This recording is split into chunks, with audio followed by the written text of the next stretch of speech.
रमेश जो कि गांव से बाहर एक शहर में रहकर एक छोटी सी कंपनी में काम करता है। आज वो बड़े दिनों के बाद घर लौटने वाला था। घर लौटने से पहले वो अपने पत्नी रानू को कॉल करके कहता है, रानू, आज मैं घर लौटने वाला हूँ।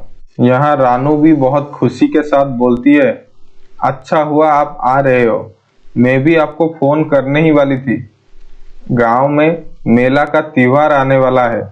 अच्छा हुआ आप उससे पहले आ जा रहे हो। हाँ, लेकिन दिन रहते घर पहुंच जाना, क्योंकि गांव के बारे में तो आपको पता है। रात होने के बाद ना ही कोई गांव से बाहर जाता है, ना ही कोई गांव के अंदर आता है। अब यहाँ रानू कुछ बोल पाती उससे पहले रमेश उसको चुप कराते हुए कहता है, अरे तुम भी गांव वाले की तरह बोलने लग गए हो। ठीक है, तुम अब फोन रखो, मुझे यहाँ से निकलने से पहले कुछ काम भी करना है। ठीक है, तुम फोन रखो, मैं तुमको बाद में कॉल करता हूँ। ये कहकर रमेश फोन काट देता है। अब रमेश इतने दिनों के बाद गांव जाने वाला था। गांव जाने से पहले वो अपने लिए और अपने परिवार के लिए कुछ कपड़े और सामान खरीदने के लिए नजदीक के बाजार में जाता है और कुछ सामान खरीदने लगता है। कुछ देर सामान खरीद लेने के बाद अब वो अपनी रूम में लौट आता है। अब वो अपनी कमरे में पहुंचकर गांव लौटने की तैयारी करता है। वो अपने सारे सामान पैक कर लेता है और बस स्टैंड की ओर निकल जाता है। अब वो अपने बस स्टैंड में पहुंच गया था और यहाँ आकर पता करता है कि उसके गांव आने वाला बस, जो कि आज 2 घंटा लेट से आने वाला है। वो ये सुनकर थोड़ा मायूस हो जाता है और बस स्टैंड पे जाकर बैठ के इंतजार करने लगता है। अब इंतजार करते करते थोड़ी समय बीत जाता है और उसका पत्नी का फोन आने लगता है। रमेश फोन उठाकर कहता है, बोलो रानू। अब यहाँ रानू कहती है, ओ जी, बस में बैठ गए हो, कहाँ तक पहुंचे? रमेश कहता है, अरे रानू क्या बताऊं, अब मैं बस स्टैंड में हूँ और बस आने का इंतजार कर रहा हूँ। फिर रानू कहती है, क्यों, अब तक तो तुमको शहर से बाहर आ जाना चाहिए था। अब तक तुम बस में भी नहीं बैठे हो, क्या हुआ?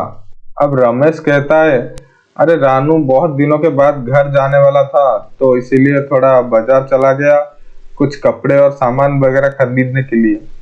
उसमें से कुछ समय चला गया और यहाँ पे आकर देखता हूँ कि बस जो कि हमारे गांव जाने वाला था आज 2 बजे, वो आज 2 घंटा लेट से आने वाला है। फिर इसका पत्नी रानू कहती है, तुमको सामान और कपड़े खरीदने की क्या जरूरत था? मैं तुमको बोली थी कि दिन रहते थोड़ा घर पहुंच जाने के लिए। आपको तो गांव के बारे में पता है। वो सिंह का नाम का जो चुड़ैल है, वो बहुत, इससे पहले रानू कुछ कह पाती, रमेश बोलता है, तुम फिर वो गांव वालों की तरह बोलने लग गए। चिंता मत करो, मैं दिन रहते घर पहुंच जाऊंगा। ऐसा कहकर वो फोन काट देता है। अब रमेश यहाँ बस स्टैंड में काफी समय इंतजार कर लिया था। अब फाइनली उसका बस आ जाता है और वो जाकर बस में बैठ जाता है और कंडक्टर से एक टिकट भी ले लेता है और कुछ ही समय में बस भी चल पड़ा। रमेश के बगल वाले सीट पर पहले से ही एक आदमी बैठा हुआ था। अब रमेश अपनी सफर का मजा लेते हुए आगे चलने लगता है। कुछ देर चलने के बाद उसके बगल वाले सीट पर बैठा हुआ आदमी समीर के साथ उसका अच्छा खासा दोस्ती हो जाता है और बातों बातों में रमेश पूछता है, समीर भाई, आप कहाँ उतरने वाले हो? मैं अपने गांव नीरम के पास उतर जाऊंगा। नीरम का नाम सुनकर कहता है, अरे नीरम, वो तो हमारे गांव का पास है। आप शहर में क्या करने के लिए आए थे? फिर समीर कहता है, मैं आज सुबह व्यापार के सिलसिले में शहर आया था। और तुम्हारे गांव के पास? तुम्हारा गांव कहाँ है? फिर रमेश कहता है, हमारे गांव रांचीपुर है, जो कि तुम्हारे 2 गांव के बाद में आता है। फिर समीर कहता है, क्या तुम रांचीपुर से हो? तब तो तुमको दिन रहते गांव पहुंच जाना चाहिए था। अब तो तुमको पहुंचते पहुंचते रात हो जाएगा और तुम्हारे गांव के बारे में मैं बहुत सुना हूँ। सब लोग कहते हैं कि वहां पे कोई सिंहिका नाम का चुड़ैल रहती है जो सबको मार देती है जो भी रात को वहां से गुजरता है। तुम रांचीपुर से हो तो तुमको अच्छी तरह पता होगा, क्या ये सच है? फिर रमेश कहता है, नहीं समीर भाई, तुम भी ना आज के युगों में तुम भूतों के ऊपर विश्वास करते हो। हमारा देश कहाँ पर पहुंच गया है और तुम इन चुड़ैलों के बातों पर विश्वास करते हो। कोई मनगढ़ंत कहानी पहले बोल दिया होगा और सब लोग उसी को लेकर बैठ गए कि कुछ चुड़ैल है, कुछ पकड़ लेता है, मार देता है। ये सब झूठ है, ये सच नहीं है। मेरा बचपन से लेके यहाँ तक उसी गांव में गुजरा है, मैं तो कभी उस चुड़ैल को नहीं देखा हूँ। तो समीर कहता है, अरे नहीं रमेश भाई, मैं तो बस लोगों से सुना हुआ था कि ऐसा ऐसा कुछ चुड़ैल है तुम्हारे, तो इसीलिए मैं बस आपको जानकारी के लिए पूछ लिया, ऐसा कोई बात नहीं है। ऐसे ही वो लोग बातचीत करते हुए सफर का मजा लेते हुए अपने गांव की ओर बढ़ रहे थे। कुछ ही देर बस चलने के बाद समीर का गांव नीरम आ जाता है।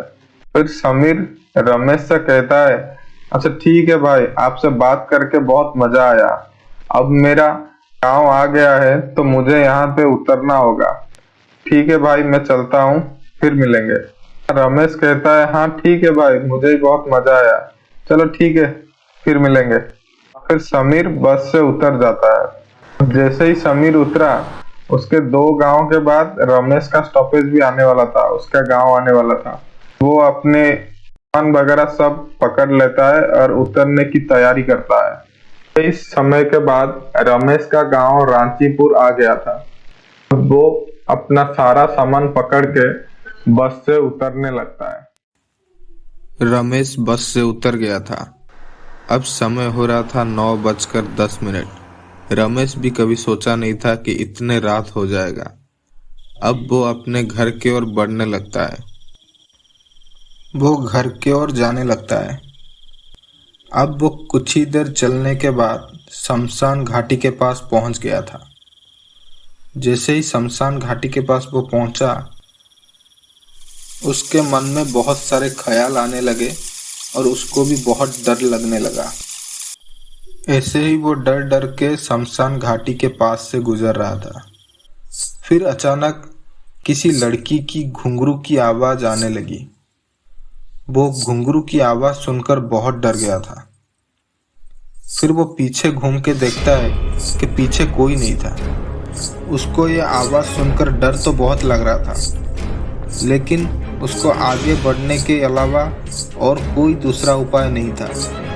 तो वो इसीलिए अपने मन को मजबूत बनाकर बस चल रहा था।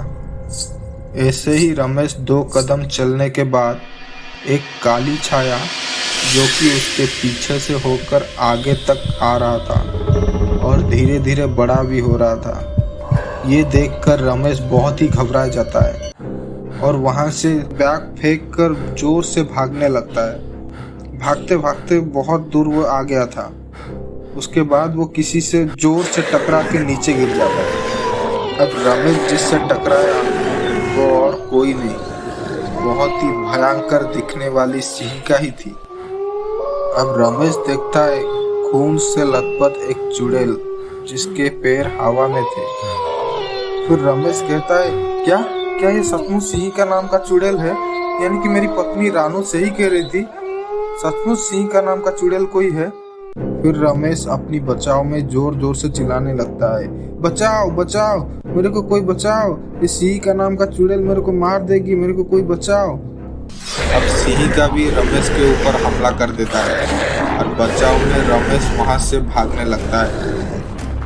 रमेश भागता भागता शमशान घाटी पार कर लेता है और गांव से पहले एक मंदिर के अंदर वो चला जाता है। अब जब रमेश अंदर चला गया था, सिंहिका मंदिर के अंदर नहीं जा पाती है। सिंहिका जोर से चिल्लाती है और वही मंदिर के बाहर रमेश का इंतजार करता है। फिर उसी बीच उसकी पत्नी रानू का कॉल आता है। रमेश फोन उठाकर कहता है, बोलो बोलो रानू बोलो। फिर रानू रमेश को इतना घबराते हुए सुनकर कहती है, अरे क्या हुआ तुमको, तुम सही से तो हो ना? फिर रमेश कहता है, हाँ रानू मैं ठीक हूँ, लेकिन आज वो सिंहिका मेरे को आज मार देती। मैं बहुत मुश्किल से उससे पीछा छुड़ाकर मंदिर में अंदर आ गया हूँ। तुम सही थी रानू, सचमुच सिंहिका नाम का चुड़ैल है।